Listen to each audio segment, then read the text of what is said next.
Hell House, October 28th, 2005, a date which will live in infamy for the Beckwith family. It was the day they moved into 89 Buckingham Road, a sprawling Victorian home in Seymour, Connecticut. The rumors surrounding the property were plentiful. The previous owner had apparently been driven insane by the place and had tried to commit suicide. But these stories only fueled the Beckwiths' desire to make it their own.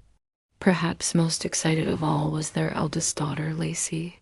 Now, you might think that a 17-year-old girl looking for a new house would be excited because it meant a bigger bedroom or maybe a better view. But for Lacey, it was different. See, ever since she was a child, Lacey had been sensitive to the paranormal. And when she got a glimpse of the house, she knew that there was more there than met the eye. Sure, it needed work, but the energy in this place, while powerful, also seemed lost and confused. With a few minor repairs, she could help set things right and bring some peace to whatever troubled spirits resided there. Of course, her family didn't understand any of that. They just saw a dilapidated mansion going for nearly $500,000 under market value. And as soon as they got the keys, they headed inside. What did they find? Well, let's start with the fact that the sun was shining outside, but not a single room had any light coming through the window. Even the front door was sealed shut, so they had to leave and come back in. And even then it was locked, so Mr. Beckwith had to kick the thing open. Still, he thought it was worth it because it was here where he found his new office. Mrs. Beckwith took the grand ballroom, declaring that it would be perfect for hosting parties again. And young Billy got the best room in the house, complete with a balcony overlooking the front lawn. Meanwhile, Lacey was left with what would become known as the nursery. Not because it looked like a good place for kids, far from it. The room was filled with cobwebs, and the walls were scrawled with indecipherable markings. Plus, there was something about the room that brought back a deep sense of foreboding from her childhood. Still, Lacey felt a connection to the house and wanted to see if she could get it to calm down, so she started cleaning. And right away, things began to happen. One moment she was dusting a bookshelf, the next she was lying on the floor with a bloody gash on her palm. Another time she heard her name being called in a voice that sounded like nails on chalkboard. And every night when she went to sleep, she dreamed of the same horrifying vision, a tall, gaunt man dragging himself closer and closer until his face was inches from hers and he breathed his last. Then she woke up screaming, soaked in cold sweat. Her parents assumed it was just her adjusting to the new house, except they noticed their other children were having unsettling experiences too. Billy was playing in the garden one afternoon when he was suddenly enveloped in darkness, even though the sky was clear and sunny. He ran inside and hid under his bed until it passed. Soon enough, they realized that every time Lacey used her psychic abilities to help the house, something terrible happened. So they begged her to stop, but it was too late. Something in the house was stirring. And now we must introduce our heroes, Ed and Lorraine Warren, famed demonologists who helped people around New England plagued by paranormal activity. After hearing the Beckwith story, the Warrens agreed to pay them a visit. And from the moment they stepped inside, Ed felt something wicked brush against his leg. The air was stagnant, oppressive. There was no fresh air circulating through the house, even though every window and door was open. This wasn't your typical haunting, he decided. And as he began his investigation, he uncovered evidence of something truly sinister. See, this house had been built in 1896 by a man named Charles Gardner. He had made a fortune manufacturing firearms and decided to retire to Seymour, Connecticut, building his dream house with his wife, Mary, and their 2 daughters. But within a year, both girls died from the Spanish flu, and Charles descended into madness, killing Mary before taking his own life. But Ed sensed that the evil in the house didn't belong to Charles. It was something older, something that had latched onto Charles's despair and twisted it into madness.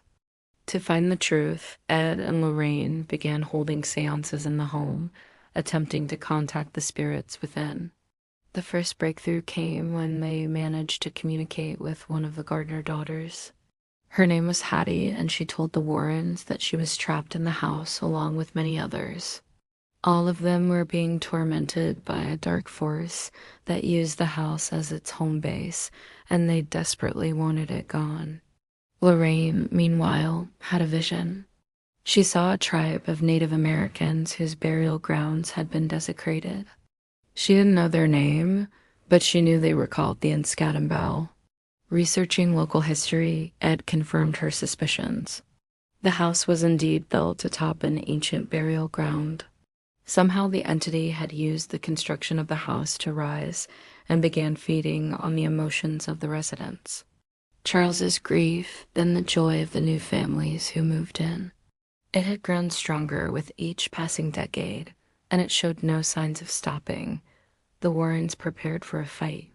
While Lorraine prayed for the strength to banish the entity, Ed drew holy water and blessed each room in the house, blessing the entire structure before burying holy relics in the foundation. This was the first time the entity fought back. Walls were scorched, furniture overturned, but nothing could drive the Warrens out. Finally, it focused all its power on one last attack. The stairs creaked and groaned. Portraits fell from the walls. And then the basement door, which had been nailed shut for the duration of the Warrens' stay, swung open and slammed against the wall. The entity had blocked the door with supernatural force, trapping whoever entered. But it was too late. While the entity had blocked the door on the inside, Ed had discreetly removed a board on the other side. Entering the basement, he found a chamber filled with strange symbols. These were the same markings Lacey had seen on the walls of her room. But now that he was here, Ed could sense their true nature. They were sigils of power, glyphs of binding, parts of an ancient ritual. But as Ed studied the sigils, the basement shook and the door slammed shut once more. Suddenly, Ed understood. This wasn't just a burial ground the house was built upon. It was an ancient place of power. And somehow the entity had used the construction of a house to solidify its hold on the earth. If he wanted to break that hold, he'd have to sever the entity's connection to the physical world. Turning to face the door, Ed performed the sign of the cross, his voice echoing in the darkness as he commanded the entity to depart. Using the last of his strength, Ed broke the sigils, one by one, feeling the entity's rage like a physical blow. And when he destroyed the last one, the basement filled with blinding light. The entity screamed in rage and pain as its connection to the world was severed. Then it was gone. In the aftermath, the basement door swung open and the Warrens emerged, battered but triumphant. The entity was gone, banished forever from the house. Or so they thought. You see, the true fight had only just begun. Because the very forces that raised the entity in the first place were beginning to stir once more. The years passed. Life returned to normal for the Beckwith family. The house remained haunted, but the spirits were at peace. Lacey married and moved out, but returned every weekend to perform small rituals to keep the house safe. Her younger siblings eventually grew up and left too. But for the Beckwith parents, the house was still their home. Then one day, developers came knocking. See, they'd heard rumors about the house and were interested in turning it into apartments. The Beckwiths had never been able to sell the house due to the amount of work required to restore it. But now that they were retired, they were ready to move into a simpler home. And these developers seemed like a godsend. But it didn't take long for them to uncover the buried history of the house. And when their bulldozers turned up human bones, they knew they had hit the mother lode. A local historian was called in, and he identified the bones as belonging to the Enscatambog. Construction stopped immediately. The bodies were given a proper burial, and the Beckwiths were offered a hefty sum for their trouble. Moving out of the house, they placed their hands on the doorknob one last time, and that's when the air grew heavy once more. The door opened easily, revealing the faces of Hattie and the other spirits from the house. With gentle smiles, they thanked the Beckwiths for their help. Then they faded away as the house was reclaimed by the encroaching woods. It may be haunted, the Beckwiths thought as they drove away, but now it's a good haunted. Maybe the spirits will finally get some peace. If you enjoyed this story, check out another tale of haunted history.